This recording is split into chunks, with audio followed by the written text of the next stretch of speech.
Welcome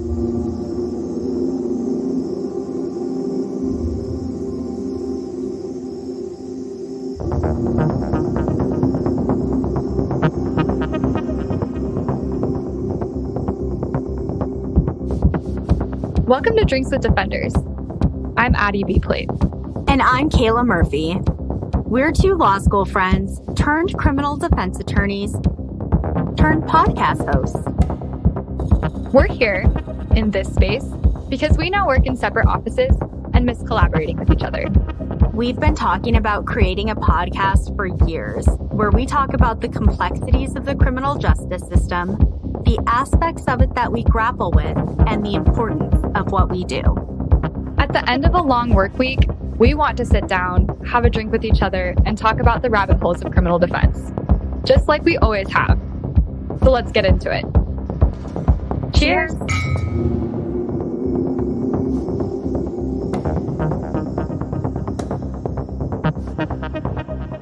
Oh, she muted herself. Okay, sorry, I'm back. I was having some issues. What's up? Well, let's see. I have a new Truly I haven't tried before, the Peach Fizz. It's a holiday limited edition. Oh, highly recommend. Did you get it in like a holiday pack or did it come solo? Yeah, holiday pack. Ooh. I had to because there was a cranberry cheers, which was good as well. But yeah, peach just got to be my fave. What are you drinking? Oh, man. So I have had admittedly kind of a week. And so I have a friend who gave me a bottle of Dunkel as it's my favorite beer. And originally it was going to be like kind of a like commiseration beer because I just had kind of a tough week. But I got a raise out of nowhere today. So it's kind of a celebration beer now. Heyo. Hey, I haven't opened it yet. So this will be like, also, I don't think I've ever opened a drink on the podcast. Like, I think I've always just pre-made my drink. And I swear opening a beer like bottle with one of those like wine openers that has the beer opener on top makes me feel like a child. Like I don't know how to properly do it. I did it, but it's one of those things that I don't think I get to like be a full adult watching myself. And so I'm pouring it. Park, what about you? What are you drinking? I'm drinking tequila. Yeah, I'm drinking right now a very gringo tequila, Hornitos, straight from the bottle because that's what you do in Mexico. They told me, they're like, hey man, just drink straight from the bottle. Don't take shots. And that's what we do on this podcast. That is such a classic move. It's time that somebody is just drinking something straight from the bottle. I'm glad it's tequila, number one, and I'm glad it's not me. Not yet. Not yet. Stay tuned. Kayla, you look super like emo goth. This is like so cool. Thank you. Always looks emo goth. Yeah. In person, that's her vibe. Thanks. Like, it's, you know. Do you jam My Chemical Romance? No. Okay. Admittedly, no. Can I think of any Chemical Romance song? Yes, you can. Addie, you got a raise? I got a raise out of nowhere. Well, that's my news on, well, let's jump into it. So I think that something that I want to make sure I also do when we talk on here, because I feel like I'm pretty critical about the things that are hard in public defense. And I've always talked about how we need to fund public defenders and all of the issues. I think I've done maybe a poor job of like pointing out some of the positives in terms of compensation and things like that.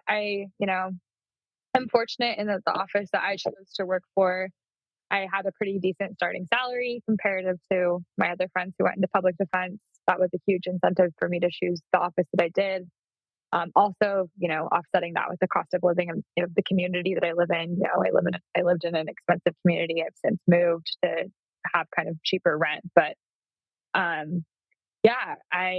found out in the middle of the workday today that myself and my colleagues got raises. I think they're trying to incentivize more people to want to join our office, and I think having more competitive salary and it is a huge draw to that. And I think it's awesome that our boss and the other people that were involved in making that happen really advocated for paying the people that are currently on staff to also receive a raise. And so that was awesome. And makes me feel a little bit more appreciated for the work that I do.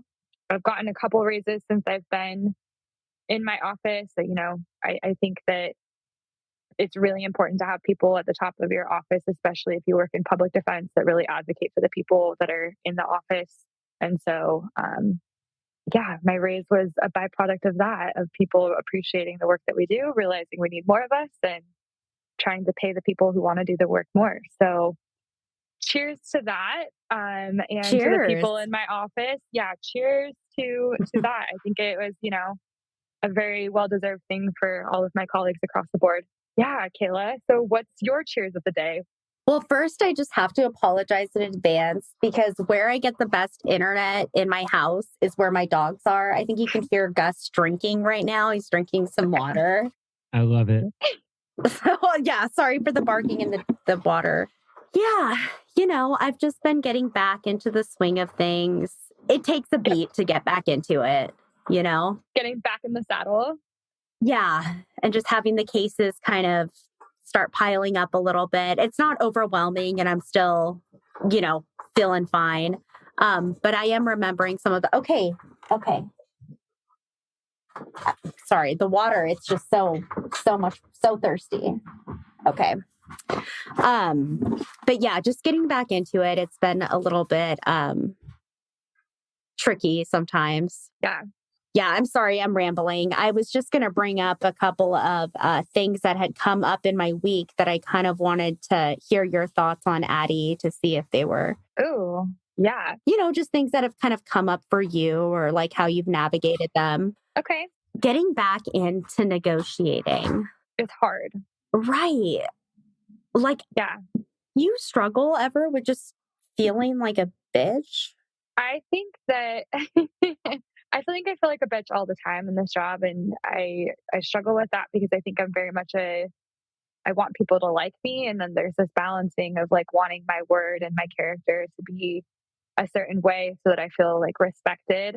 But at the same time, if I don't have a firm stance on things, I don't want myself and by extension my client to be taken advantage of.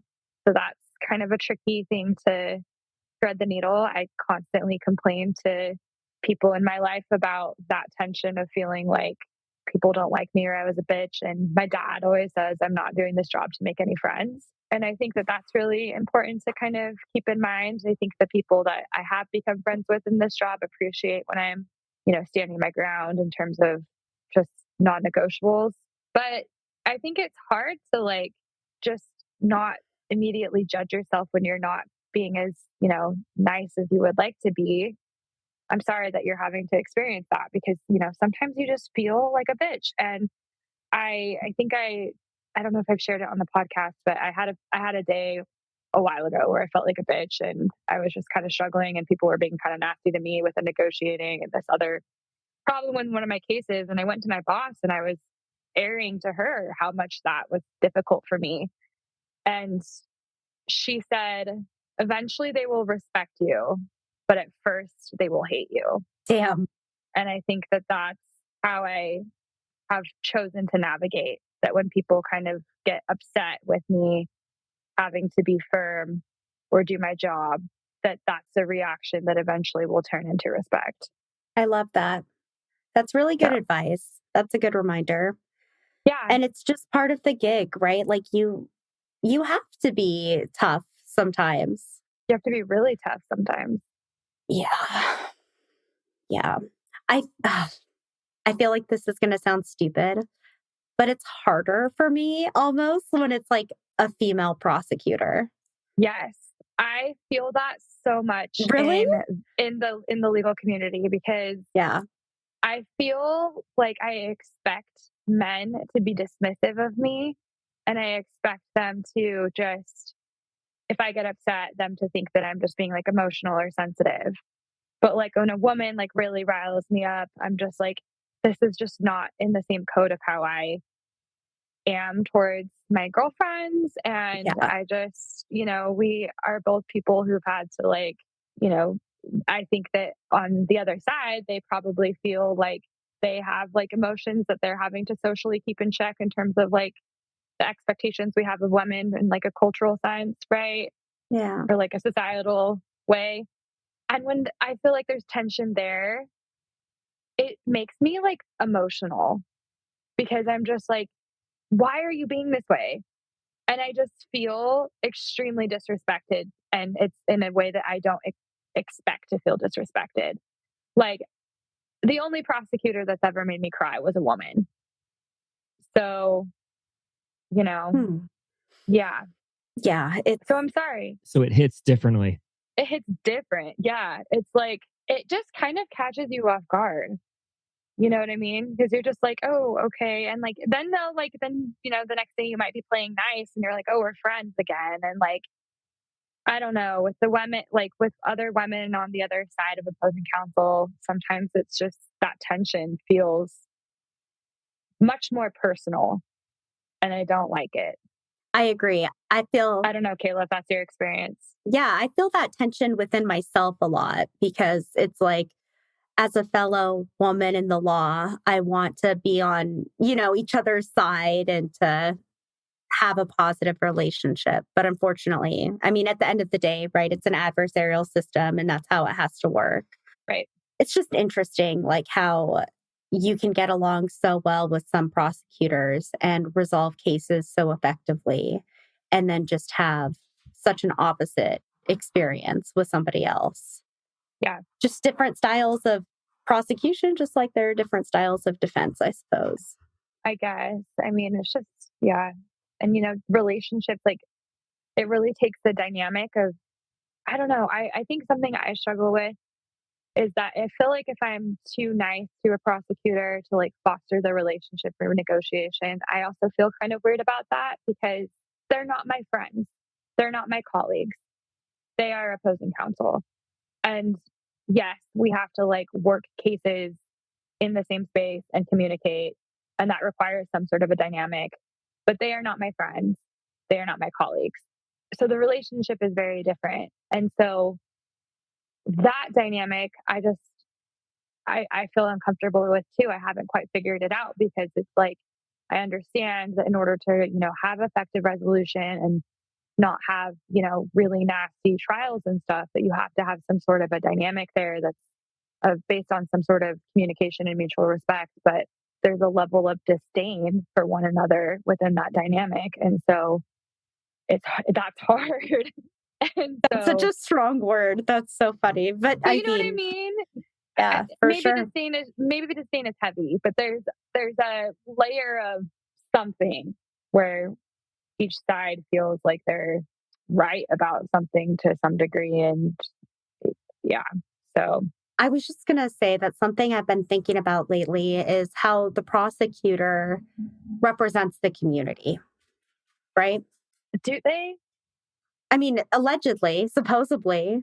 Apparently, they're supposed to. Don't they represent the government? I mean, I don't know if that's the same as representing the community. Interesting. I don't review them as representing the community, and maybe that's just a distinction that I have towards their work, but I don't view them as representing the community. I think that they oftentimes fall as they're like the protectors of the community, but I don't feel like they're the representatives of the community. And I feel that the only people that are the representatives of the community within the criminal legal system are juries. Juries are the only people that are representative of the community, in my opinion, in terms of who in the legal system represents the community. You have the government that's imposing law, the people that are, I just don't view them as being the representatives of the community. I think they represent the state or an institution. I don't think I that they feel like represent. I think they think of themselves as representing the community, That's what though. I'm saying. They think they do. And they like frame it as like, we're the protectors of society, but their job is to represent the government. Yeah, for sure. And I mean, even if they were truly to embrace the concept of being a representative of the community, I think they oftentimes fail to appreciate that our clients are also members of the community, Right. you know? Right. Right. And I, I don't know. it's funny that I you're bringing just, this up because I was thinking, Go ahead. I cut you off. Go. No, no, I was just going to say, I'm like, clearly I've been having like You've a been having a conflict with the time. prosecutor this week. So that's why like I'm wanting to It's talk about this. triggering. It's triggering, isn't it? Truly. But Um, I mean, ultimately, she did see my way on one case. So I felt like I was able to make some progress. that's good. Yeah, man. Yeah. What can you I do? it just, one foot in front of the other and just continue to, even if you don't see eye to eye on cases, you have to keep just going back to them and eventually maybe the tide will turn a different direction in terms of the dynamic. But that takes time.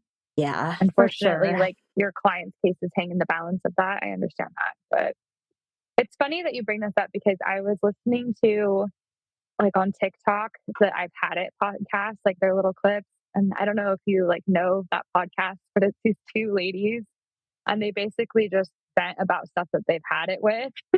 And it's like it's it's like I've had it with like yoga instructors thinking that they're spiritual guiders and like stuff like that. Just or I've had it with whatever it may be. And my thoughts on the week were I've had it with prosecutors wanting to impose actual jail time for stuff that seems crazy to me. Yes. Um, I've had it with simple like marijuana offenses being or cannabis if I'm being more appropriate, but in Idaho the statutes still say marijuana. I've had it with like simple drug offenses in every sense of the case, tripping people up, like people out on conditional release, people on probation, you weighing dirty and then their case kind of comes to a head. I've had it with that. I think that's just I don't know how we're ever going to sort that problem out. And I've had it with just having moments in court where you fundamentally do not agree with the decision that's being made. And you just have to like, and I know I'm going to have to do it for the rest of my career, but you just have to sit there and be like strong and like, you know, hold it together. I've had it with that feeling. That feeling sucks. Where you're just like sitting there shaking with rage and just Yeah. having to like take it like that feeling sucks. So that's my weekly recap. Honestly, I'm sorry that you're having to get back into the swing of the frustration, but I mean, it's it, the it gets good fight. yeah. It matters. It's funny that we're talking about it because, and we were talking about your outfit, but my hat that I'm wearing was like the most appropriate thing to put on, and I got it from our beloved KP who used to be with us on the podcast. That says "Not Above Violence" on it, and I Oh my think God. and it was just like this funny gift because I think she knows that like sometimes at the end of my work day, it's just like I'm seeing red, and I really feel like I'm not above violence. Which, like, of course, I'm not gonna disclaimer, this is a legal joke. I'm not going to commit acts of violence, but sometimes I feel like, Not premeditated. It would be a yes, heat of the moment yes, situation it for would be a sure. depraved heart defense for sure. So, I love it. so yeah. Oh I'm gosh. sorry. No, it's okay. I mean, and hearing you two talk about like just people getting stuck in these cycles with like being on probation and then the UAs and getting violated. Hard. It's just ridiculous how much of a freaking cycle it is and just how over carcerated our freaking nation is. And it's not just people who are in jails and prisons, right? It's also people who are under community supervision. Like, it's just disgusting Right. how they just try to make money off of poor people. It's gross. We talked the other day, and I apologize for putting this on the podcast, but we were on the phone. And we were just talking about that there are cycles of the criminal legal system that are just, merry-go-rounds due to financial situations, like driving without privileges charges, failure to carry insurance charges, like somebody loses their license for whatever it may be. Sometimes it's child support issue, like outstanding child support obligation. Sometimes it's maybe from a past DUI, whatever it may be. And then their license gets revoked or suspended or whatever it may be. And then the reinstatement fees are extremely expensive. And these people have to go to work in order to like have a living or go to school or wherever they need to get. Sometimes they then have to, do probation check-ins, whatever they're needing to do. And they have to drive because how else are they going to get to where they need to get? And, of course they shouldn't drive, but then they do. And then they get it just is a cycle. And then it just stacks on top of court fees and then reinstatement fees. And it's just, I don't know how to stop that cycle. And it's just like you go to court, and I feel like the attitude is like, well, just get it reinstated and pay your fees. And it's like these people genuinely can.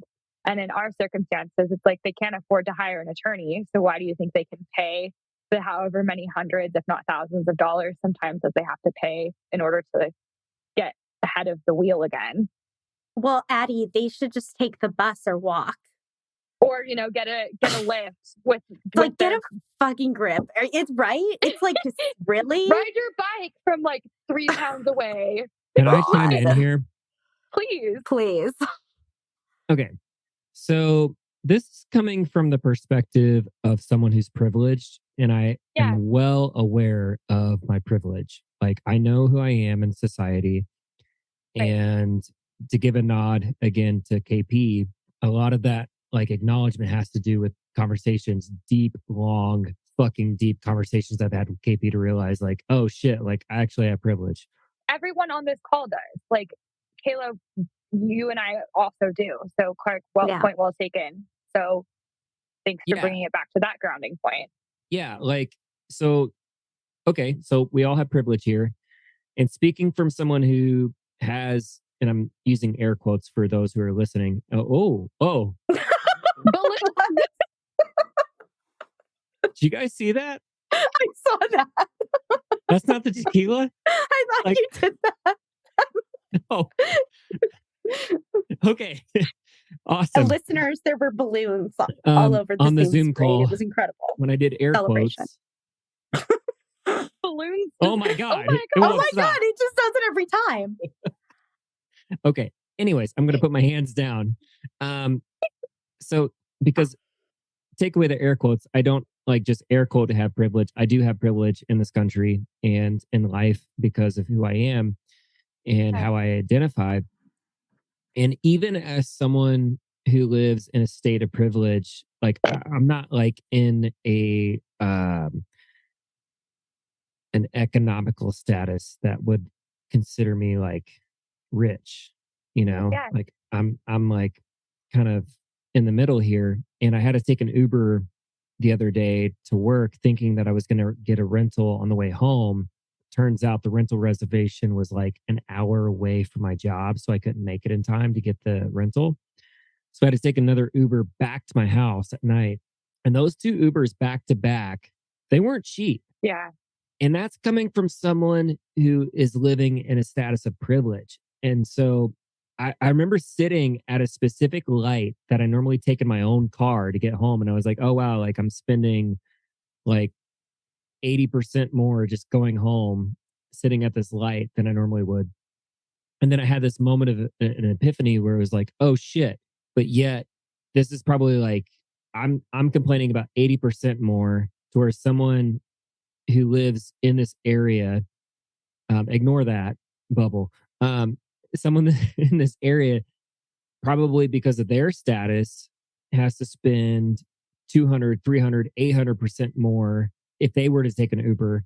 So it's like, I don't know, like it was a very humbling moment to think about, like, if I'm complaining about how much a ride share is, then, and every day I leave downtown Nashville, anytime I pass 5:15, 5:30, a bus stop, when I look over to my right, I predominantly see people who are of color and people who are in the brown and black communities.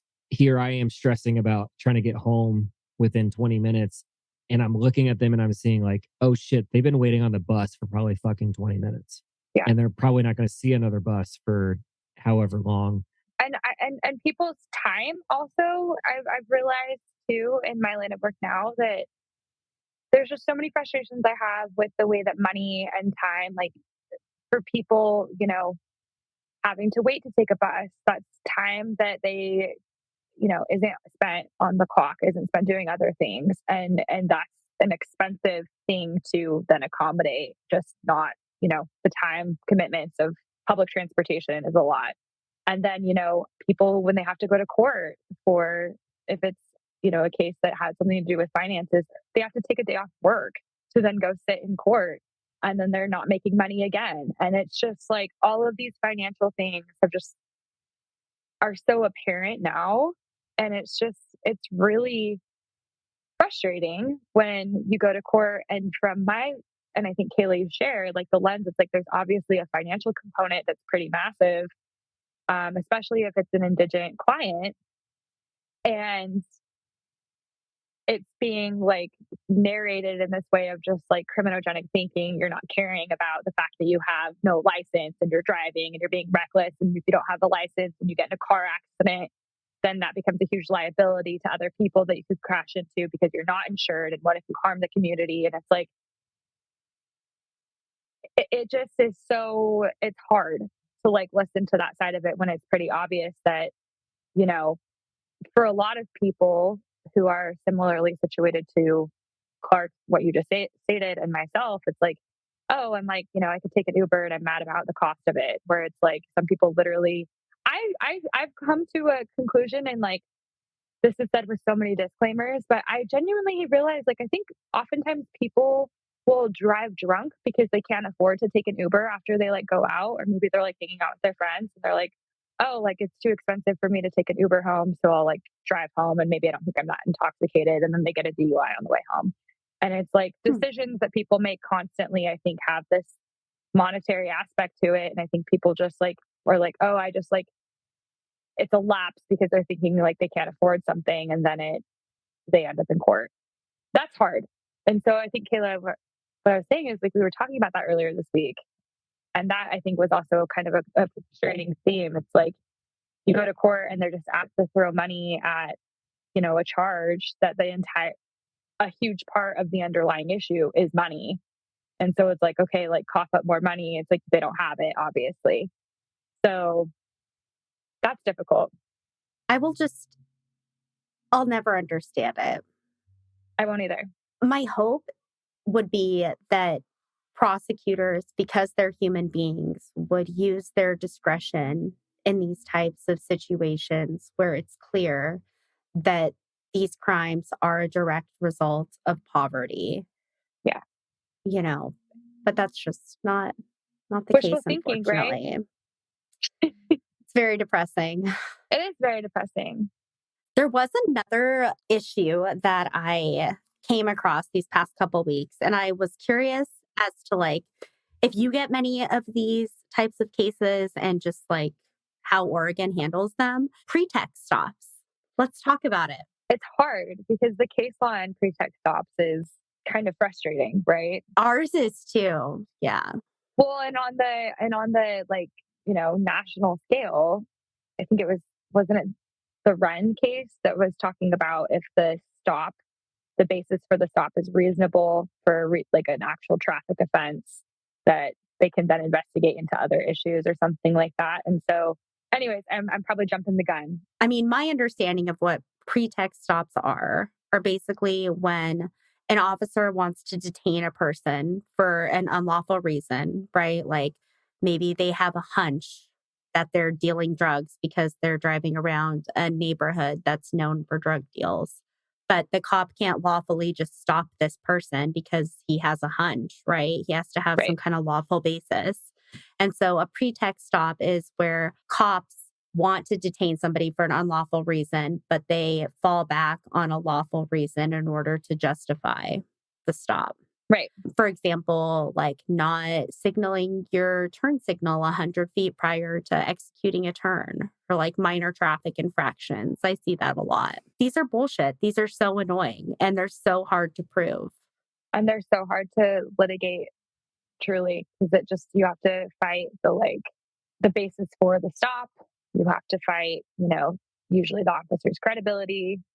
I mean, that was, the gist of a case I just handled, and it was a huge battle that I didn't win. Tell me about it. What was it just like a traffic infraction that they were stopped for? Yeah, yeah. And then it turned into, a search of a vehicle, and then it became a suppression issue. And then you get into more complicated things of like what amounts to reasonable or articulable suspicion, what amounts to probable cause. And some of the case law, depending on where you live, is also extremely difficult on that. And, when I was in law school, we learned a lot about these areas called like high crime areas, and how there's case law around allowing, you meet that threshold if there's, especially if you're in a high crime area, which I would also point out is probably a community that is socioeconomically disadvantaged. So that's also a very interesting component. Is like what a high crime component or a high crime area has a poverty component as well, typically. And so just all of the themes that we've just stated come back to pretext stops too, because it just becomes a fishing expedition that they're looking for something and they're trying to find a reason to actually stop someone. Can I ask a question? Yeah. So you guys mentioned challenging the officer's credibility. Yeah. Is that something either one of you have had to do, like with an officer in the room? Yes. What is that like? Have you Well, like cross-examined an officer, Addie? several. In my, I think there's different ways to do it. Challenging, I think usually when you want to challenge anyone's credibility, you're trying to impeach them, right? So more often than not, you could impeach them. So prior inconsistent statements, showing evidence of, dishonesty, something like that. Maybe you try to challenge their credibility with the testimony of other law enforcement officers that were on scene. I haven't perfected that. And I think that that's a very difficult thing. And I think challenging police officers is kind of some hot water sometimes because, more often than not, when you are involved, when you're in a case, there's more than one officer that's involved in the case. So it can get a little sticky. And police officers, they're very good on the stand. They learn that a big part of my understanding of their job is they are taught how to do aspects of their job that make it easier for, they're taught how to write police reports. They're taught how to, I think they probably get some instruction on how to testify. I don't know. I'm not a police officer. Yeah, it's hard to challenge a police officer. Cross examining cops is difficult. And they can be ambiguous on the stand. They can be just, hard to get to them saying what you want them to say in terms of the case you're trying to make or the argument you're trying to make, especially if you're trying to point out that you think they did something nefarious. It's a little bit, it's hard. What about you, Kayla? I'm sure you've cross-examined cops. Well, what I was going to ask Addie was, do cops in your community wear body cams? Yes and no. So we have several different law enforcement agencies. The state troopers, they do not. I think they might have a few off. I think maybe a couple of them do, but I haven't had a state trooper case that I can recall off the top of my head where there was a body cam. They have dash cameras on their patrol car or their squad car, but I haven't seen. I don't know if a state trooper has any cameras in any of the cases I have with them. Sheriff's office do. Both of the cities that I work with, I think all of their officers wear body cams. And then, their police cars should have a dash cam. I've had a couple of cases where dash cams haven't worked, and they Interesting. also should have a camera in the back of, there's several cameras that are usually involved in a case. Like when you get a pack of discovery or evidence, there's several cameras, especially, in a traffic stop, for example, that you're kind of looking at. You're looking at the dash camera, you're looking at the body camera, you're looking at the back of the camera that's in the car that's focused on the back seat. There's several things that you're looking at. So, and then you also have maybe you have 7 officers in your case, and at first you only get a batch of like 3 of the officers' body cameras, and you have to go through all of the body cameras and figure out which ones you're missing, and try to identify like to which officer that belongs to. So I guess when I'm thinking about like memorable times when I have been concerned about an officer's credibility, the 2 instances that come to my mind didn't involve cross-examination, I remember there was this one officer who tried to say that he could smell meth coming out of somebody's pores, like a dog or What? something. Like he could smell the meth coming from his sweat. I don't know. I'm like, Yeah. that's incredible. I've Yeah, never you're trained. heard of anybody being Are able you to do post certified on smelling meth? You have a canine that. there? Yeah. So funny. And so I went through like the whole drug recognition expert manual to try to find like anything Yeah. in there. I'm like, weird. There's no training, there's no scientific, like there's no kind of mention in there that that's an indicator, right? It's Yeah. bullshit. Mhm. Um, the other instance that I can think of was, I mean, to be fair, I guess like there may have been something on the body cam that I just couldn't see, but I remember this cop had said that he saw these people trespassing in a specific place Oh, and you yeah. watch the body cam and you don't see them there. I think I remember you telling Like me about this what? case after you were up as you were working it, and it just was like because you were wanting just like, what do you do when there's no body cam? I remember you talking to me about that. Yeah, I was like, I "Girl, was I don't shook that know." yeah.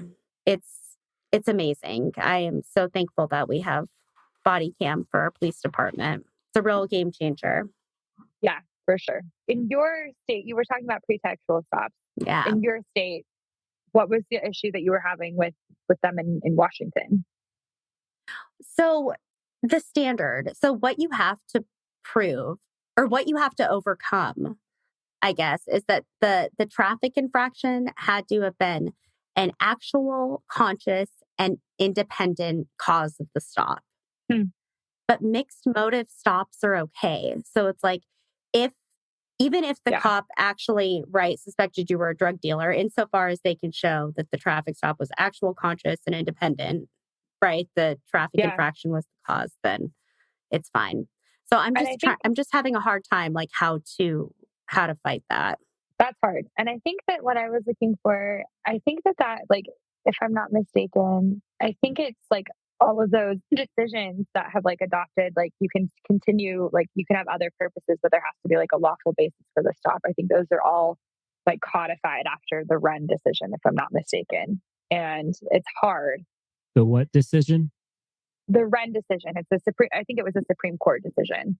My understanding is there just has to be, like, a lawful basis for the stop, and then it if even if you're going investigating to other stuff, there has to be, like, a lawful, like, traffic violation for the stop or something like that, but, Kayla, you're giving me a look like maybe that's wrong, so, like No, that's probably right. I mean, I think that you can still try to fight it. I think you could still try Yeah, to make an argument that even though, like, yeah, they didn't turn their turn signal on, like, that still wasn't the actual reason that you stopped them.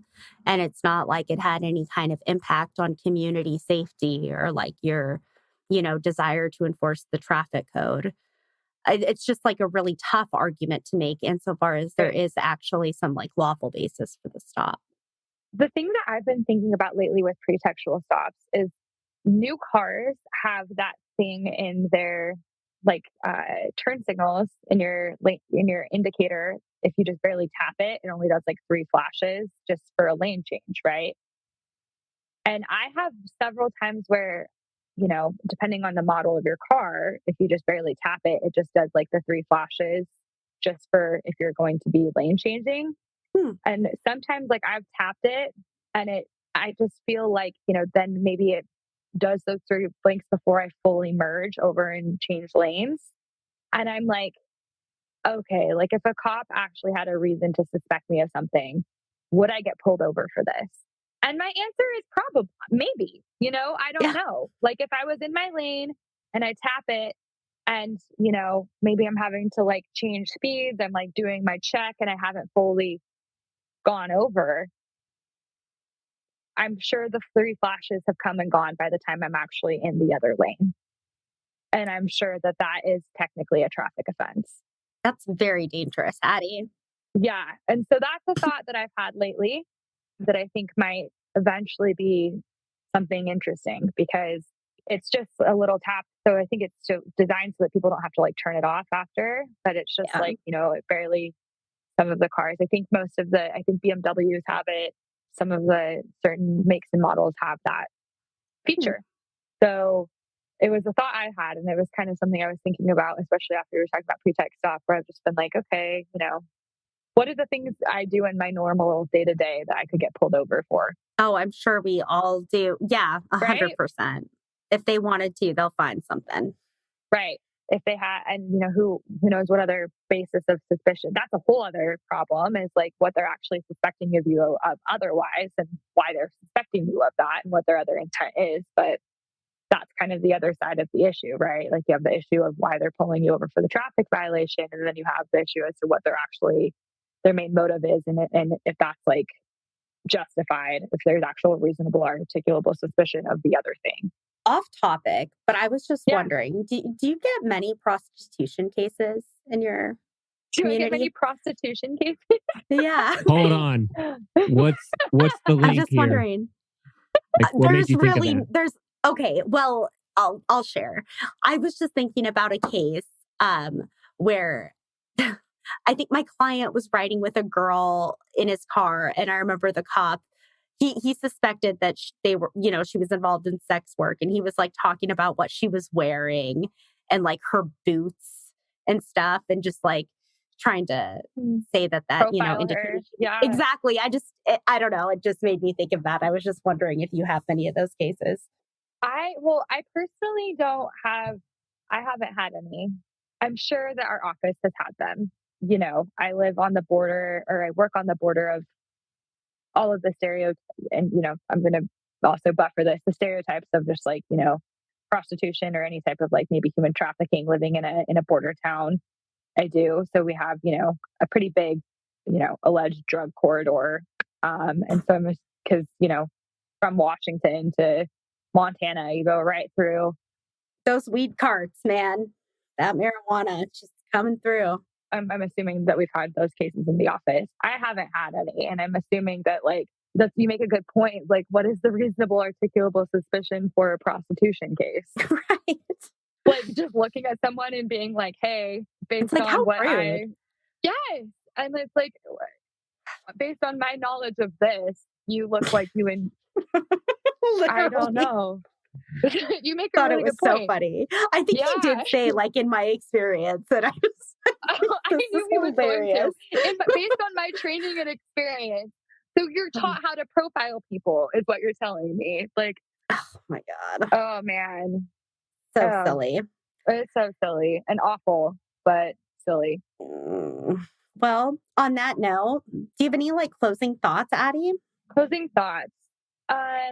I think it's important for just like kind of where I'm at with my like workload and kind of the frustrations that I've had, and just like the things that I think if I really think about the world I live in and then thinking about the work that I do, I think it's really important to like stay vigilant in caring, instead of just kind of shutting it off and not like wanting to engage with the prosecutor who's upset me, or like wanting to fight the stupid fights of like, oh, this cop did something that I think was dumb, but I don't know if we can win it. Like, I don't want to like get to that point where I think that is easy to get to in just kind of dissociating and just like, you know, doing the easier route of work, because the work is so hard. And it's like sometimes you just got to work extra hard at the things that are hard.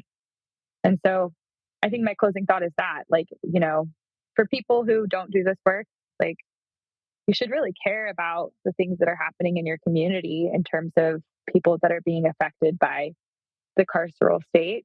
But for people who do this work or are interested in it, like, you should also care about the parts of it that are hard. Like, be aware of the people that you elect into positions of power, and go sit in a courtroom and watch them interact with people, and like see what a district attorney is like. Like, it's important to know how these people operate. It's important to know how this like actually plays out. And I just wish some more people who weren't fully involved in this like system, because they're in it, actually saw how it played out and got to kind of witness some of the behind the scenes things that are petty and difficult.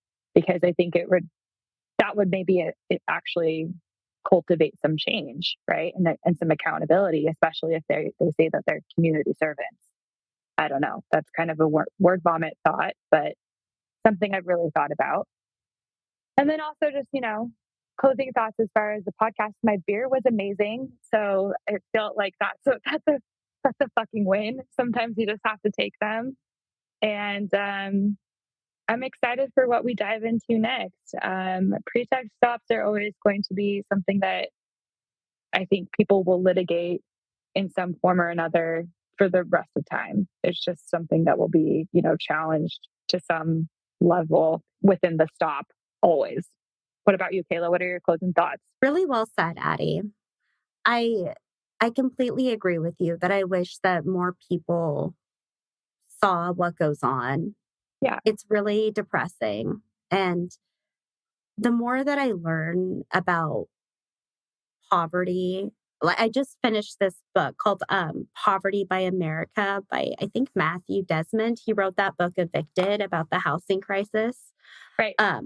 But anyway, it's just so depressing, just like what people have to go through, you know, waiting at Yeah. the welfare off. Just like there's just so many hoops that people have to jump through, and the barriers are endless, and people are really just kind of set up to fail.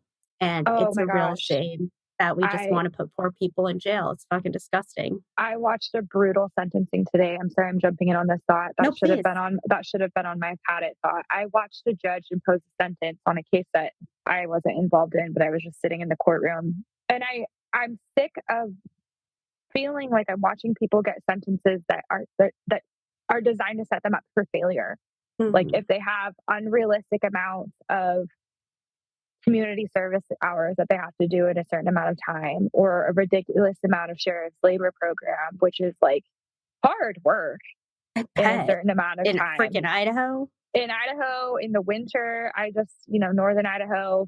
So I was sitting there and, in this person's case that I was watching, it seemed like the alternative was pretty serious. It was, comply with these really stringent portions of probation. And to the judge's credit, I think the judge was trying to give, more time for some of these requirements, but still, like, that is asking a lot. And I feel like it sometimes just sets people up for failure.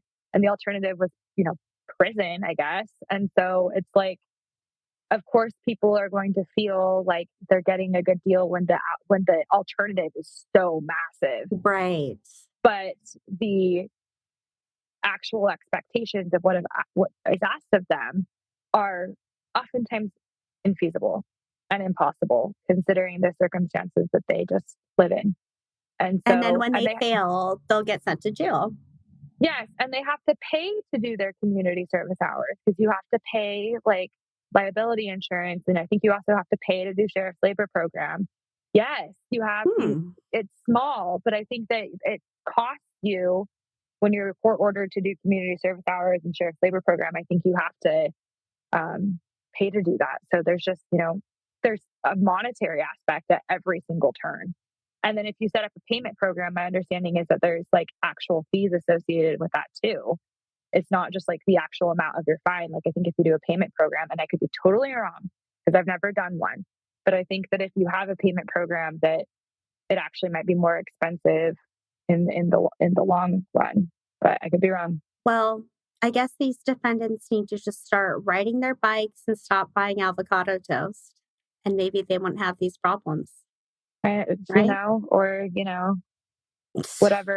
whatever thing you It's can hook it horrible. on. Yeah, I'm Yeah, sorry.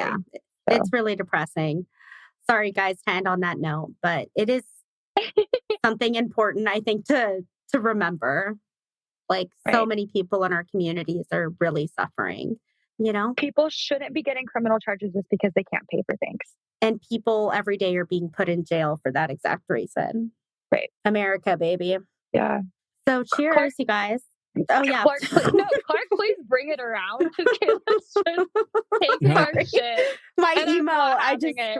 really, really You in look it. like A from Pretty Little Liars. Thank Black you. video.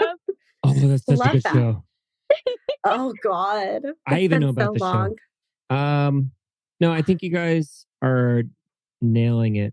on the head that, you know, essentially what we have to do is a lot of unlearning and relearning as a society, Yeah. that there's more than just one people group in our society and more than one people group that makes up our society. And there are many people groups that make up our society that deal with things that we, or a lot of people groups, don't deal with. Yeah. My people group included.